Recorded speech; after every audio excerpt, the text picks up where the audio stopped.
سلام الله عليكم ورحمة تعالى وبركاته. اللهم صل وسلم وبارك على سيدنا محمد وعلى آله وصحبه أجمعين. اليوم رانا يوم الجمعة، نقول لكم جمعتكم مباركة طيبة.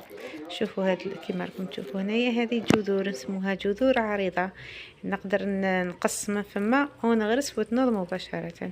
هذا نبات السجاد وكاين قدامه فجلة. بالحقيقة كنت راح نغسل الطاس وكان معمر بالماء، محبيتش نرميه وخلاص.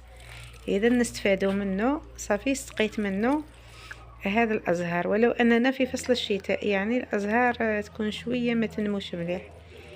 هذا طبعا المتسلق، وهذاك ملهيه لاميزيغ الموف.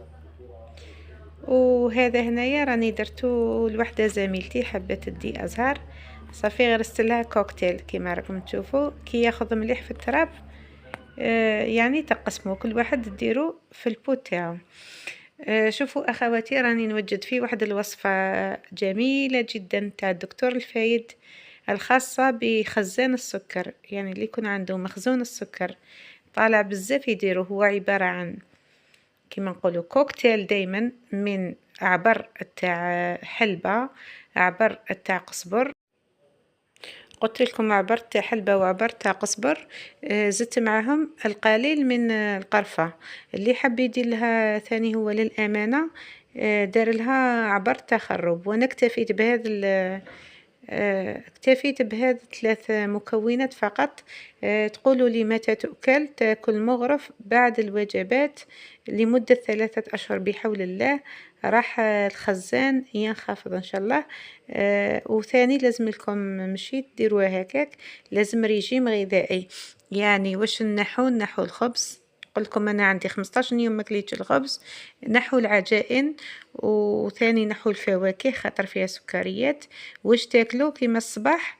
واش تاكلوا؟ كلوا 2 حبات بيض مع القهوه الصباح، قهوه مره 2 حبات بيض، ديري لهم زيت الزيتون وديروا لهم الثوم، وحتى ان شاء الله تشفى. لازم خوتي نظام غذائي ستريكت كيما نقولوا، يعني صارم. نقصوا العجائن كامل ونقصوا الخبز، واكثروا من اكل الخضروات. شوفوا حبيت نفرجكم على الكابويه اللي غرستها في الصيف. شوفوا يعني حاجه ولا اروع.